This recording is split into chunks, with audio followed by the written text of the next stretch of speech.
So in this video, we're going to look at using the difference quotient to find an average speed.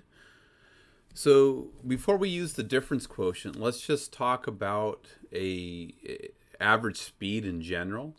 So here I have a height function. It says, suppose that the height of a falling object t seconds after being thrown straight upwards from a height of 64 feet with an initial velocity of 32 feet per second is given by height as a function of time equals negative 16t squared plus 32t plus 64. So the graph is right here, and really the graph would start here and end here when the object hit the ground. And it says find the average speed of the object over the time interval. T is an element of 1 to 3. So this is really between 1 second and 3 seconds, we're being asked to find the average speed of the object. And what we want to recognize is that if we plug in 1 and 3 into the height function, we'll get ordered pairs. When we plug in 1 second and calculate everything, we get 80 feet. And when we plug in 3 seconds to the height function and calculate h of 3, we wind up getting 16 feet.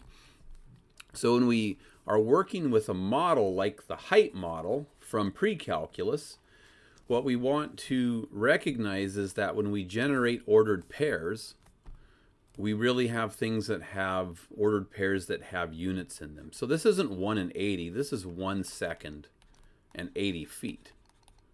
And this ordered pair isn't 316, it's 3 seconds and 16 feet.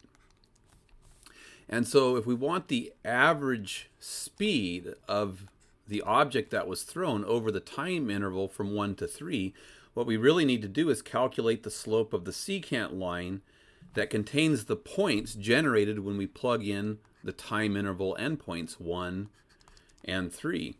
So the slope of this particular secant line, if we were to calculate it, we would get delta height, the change in height, divided by the change in time, which would be height 2 minus height 1 over time 2 minus time 1. And the heights are measured in feet and the times are measured in seconds.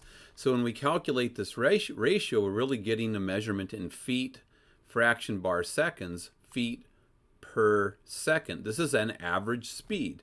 So if we just pop numbers in, we're going to get height 2 is 16 minus height 1 is 80 over time 2 is 3 minus time 1 is 1. So we get this measurement in feet and this measurement in seconds. And when we take the difference, we get negative 64 feet over 3 minus 1 is 2 seconds, which simplifies to negative 32 feet per second.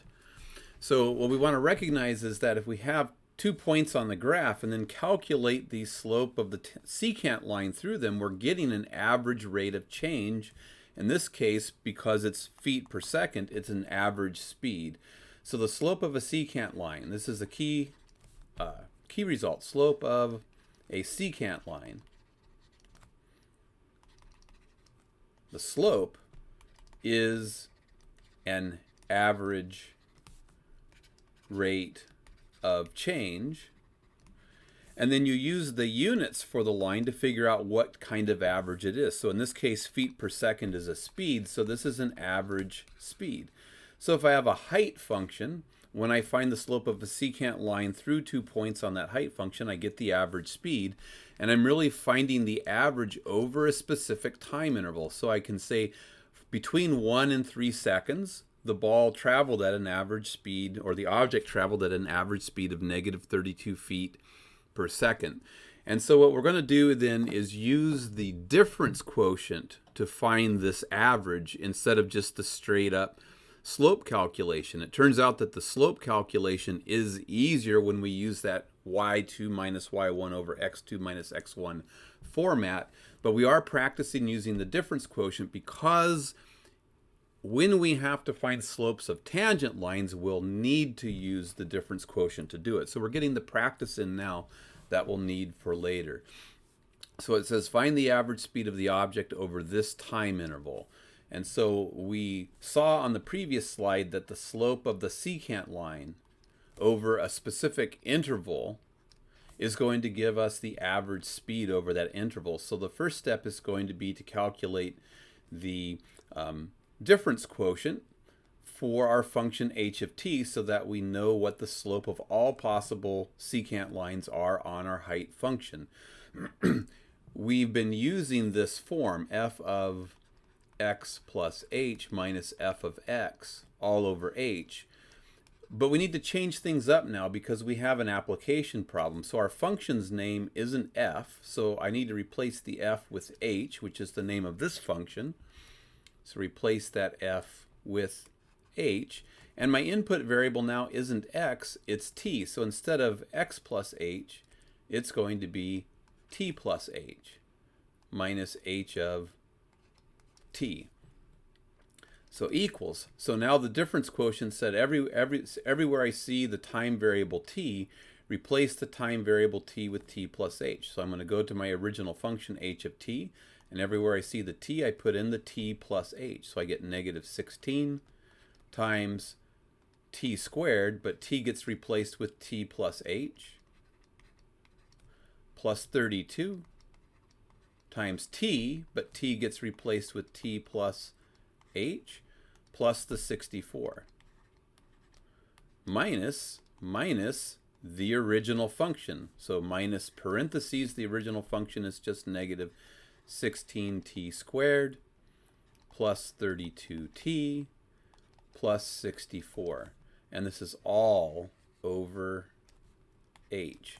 And now I need to start simplifying the numerator, negative 16 times t plus h squared, so I need to square t plus h, or do t plus h times t plus h. And if we work that out, we'll get t squared plus 2th's plus an h squared plus, now we'll distribute this 32 into the parentheses. We get 32 times t plus 32 times h plus this 64 minus a minus is a plus 16t squared minus plus minus 32t minus plus, I'll get minus 64, and this is all over an h. Right now I see that I have plus 64 minus 64 is 0, so that goes away at this point. And plus 32 minus 32 gives me a 0, so that goes away at this point. So I'm going to go through and continue to simplify the numerator. Negative 16 times t squared is negative 16t squared. Negative 16 times plus 2 is minus 32th.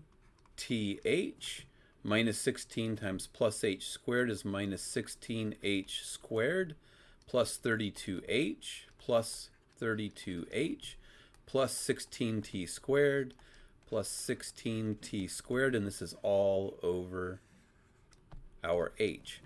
And then I look and see if anything else will cancel for me, and it will. Minus 16t squared plus 16t squared is 0. So I'm left with minus 32th minus 16h squared plus 32h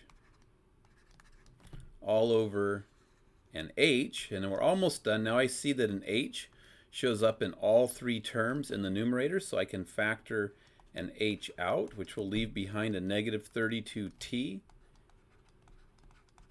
minus 16h